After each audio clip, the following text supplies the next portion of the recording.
ताया जान, खुश आमदीद। बहुत शुक्रिया। बाबा घर पर हैं? जी जी, घर में है। आइए।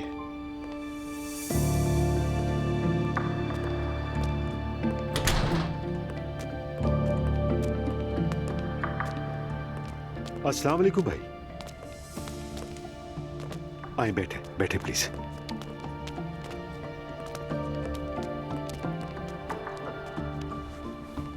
भाई क्या हुआ, कोई बात हुई है क्या? मत पूछो उमर। एलिफ अपना सूटकेस उठाकर हमारे घर आ गई है। क्या? ये क्या कह रहे हैं आप? मरियम ने अपनी हद पार कर दी। एलिफ भी तंग आकर सीधे घर पर पहुंच गई। यानी वो आपके घर पे है अभी? हाँ। क्या बात, हंस क्यों रहे हो? सॉरी ताया जान, बस थोड़ा अजीब लगा। और फिर मरियम बेगम ने कहा इसे यहीं रहने दो। ये तो बिल्कुल पागलपन है। अब ये समझ नहीं आता कि हमारे घर पर नॉर्मल कौन है और पागल कौन है। मैं वहां से निकलकर तुम्हारे पास आ गया उमर। अच्छा किया ना भाई। और कहाँ जाते हैं आप? कुछ देर आराम करूंगा, फिर होटल चला जाऊंगा। ताया जान, ये भी तो आप ही का घर है ना? हाँ ना, होटल जाने की क्या जरूरत है? देखा था ना एक बार आपको अकेला छोड़ा था तो क्या हाल हुआ था आपका। अब कहीं नहीं जा रहे आप? उमर, मैं बोझ नहीं बनना चाहता। होटल जाने दो मुझे। भाई आप कोई बोझ नहीं है हमारे लिए, बस बात खत्म करें। कहीं नहीं जा रहे आप। चलो ठीक है। बेटा जल्दी जाके ताया के लिए गेस्ट रूम तैयार करो। अभी करता हूँ।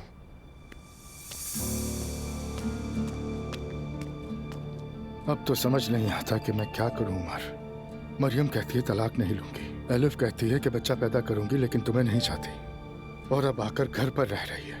वैसे भाई मेरी राय पूछे तो आपने सही किया, घर छोड़ दिया। वहां रहते तो हालात मजीद खराब होते। कहना क्या चाहते हो? मेरी वजह से वो एक दूसरे को मार डालती? नहीं भाई, मेरा मतलब वो नहीं है, लेकिन आप खुद भी तो देख रहे हैं ना, सब एक दूसरे के गले पड़े हुए हैं। अल्लाह मुझे सब्र दे, रहम कर मुझ पर। आमीन आमीन। भाई आप दिल छोटा ना करें।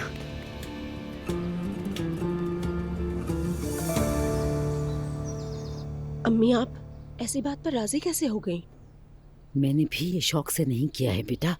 ठीक है, तो फिर मैं जाकर उससे बात करती हूँ। अरे नहीं नूर, बिल्कुल भी नहीं। उसे इस घर से निकाला नहीं जाएगा।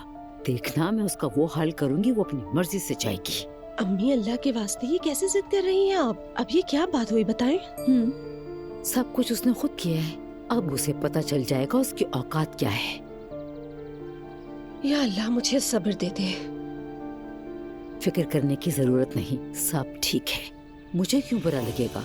मैं अपने घर में हूँ, अपने बच्चों के साथ। सच कहूँ तो उसने यहाँ आकर मेरा भला ही किया है। तुम्हारे बाबा घर छोड़कर चले गए तो इस बात का मतलब है कि उनके सर से एलिफ का जादू खत्म हो गया।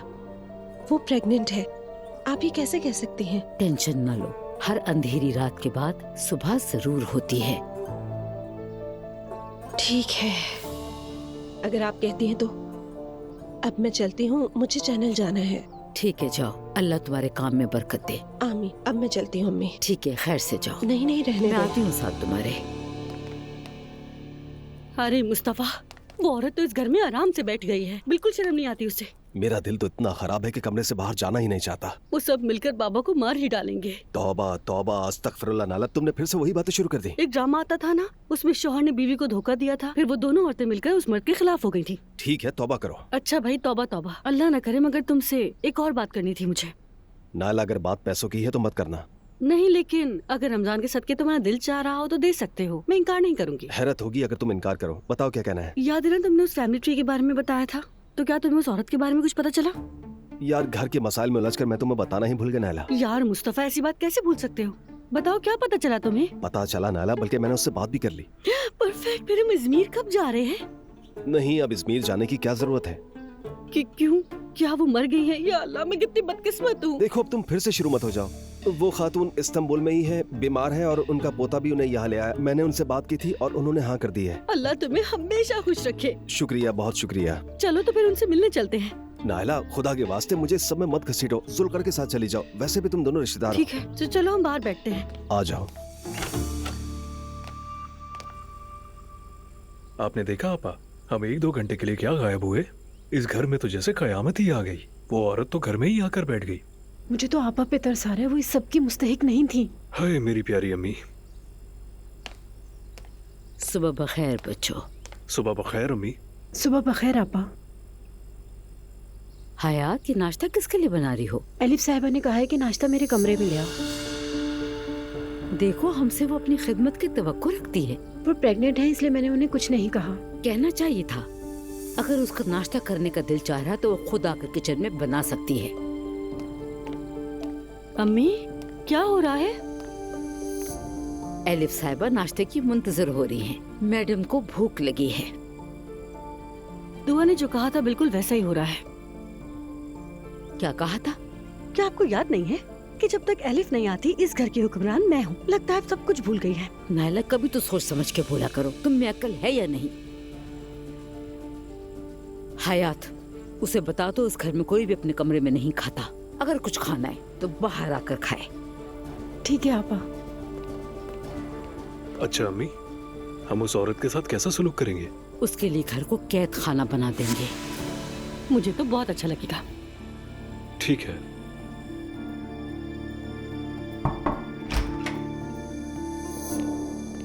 मरियम आपा ने कहा है कि खाना सिर्फ बाहर ही खाया जाएगा, इसलिए आप बाहर आ जाएं। ठीक है, अगर उन्हें मुझे बार बार देखने का शौक है तो आ जाऊंगी मैं। बता देना उन्हें।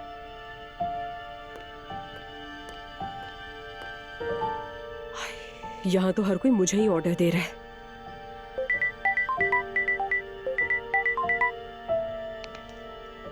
Good morning. Good morning. कहाँ हो तुम?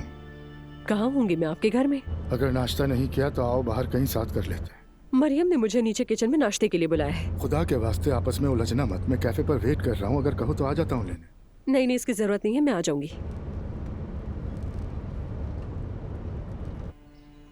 चलो अब जाकर उस मरियम से निपटते हैं।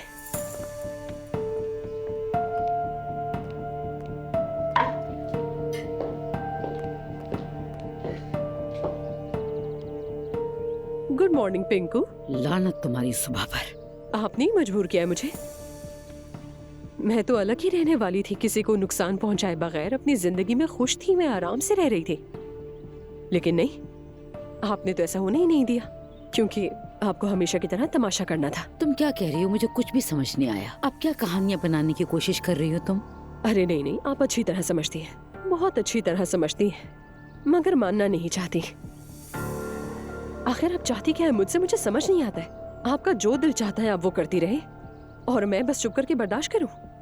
ऐसा नहीं होगा।